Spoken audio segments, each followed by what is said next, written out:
দেখো রবিবারে সকালে কিরকম ঝিরঝির করে বৃষ্টি নেমে গেল। আর ওয়েদারটা দেখো জাস্ট ওয়াও। কার কার ভালো লাগে এরকম বৃষ্টি ছুটির দিনে? আমার তো ভালো লাগেই না, আর কার কার ভালো লাগে আমি জানি না। তো চলো এই বৃষ্টি দিনে আজকে রোববারে কী কী রান্নাবান্না খাওয়া দাওয়া হবে, কি কি করেছি, কি কি করব সেটাই তোমাদের সাথে শেয়ার করব। সকাল থেকে আজকে জানি রবিবার ছুটি, তা ঘুরতে করতে দেরি হয়ে গেছে সবার। তো উঠে কোনো রকম তাড়াতাড়ি করে কাজকর্ম করে আমি ঠাকুরকে সব দিয়ে দিয়েছি। এই ঘরেও আমি সব করে নিয়েছি, আর এখানে গপুকে আমি দিয়ে দিয়েছি, আর সব ঠাকুরকে আমি ভোগ দিয়ে দিয়েছি। আমার সব হয়ে গেছে, বাসি কাজকর্ম করে গেছে, তারপরে আমি ঠাকুরকে দিই।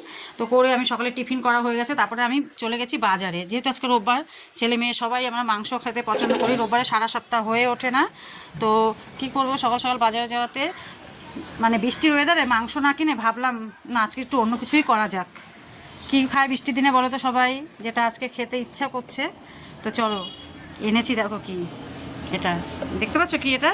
ইলিশ মাছ। বৃষ্টির দিনে যা লাগে না খেতে, কি বলবো। ইলিশ মাছ ভাজা বলো, ভাপা বলো, যাই করো খুব ভালো লাগে। তো আমি সেটাও ভাজাও করবো, ভাপাও করবো, ওই জন্য অনেকটাই পরিমাণে এনেছি। আর মাথা দিয়ে করবো, দেখো চাল কুমড়ো। চাল কুমড়োটাও আমি আজকে কিনে এনেছি, আর এনেছি সাথে ধনে পাতা। এটাই তো আজকে রোববারে রান্নাবান্না হবে, খাওয়া দাওয়া হবে। আর এদিকে দেখো আমি ভাতও বসিয়ে দিয়েছি। আর এদিকে দেখো কী কিছু এনেছি, দুটো ফজলি আম এনেছি, আর এনেছি দেখো মালটা লেবু। এই লেবুগুলো খাওয়া হবে, দুপুরে খাওয়া দাওয়ার পরে সবাই মিলে খাবো।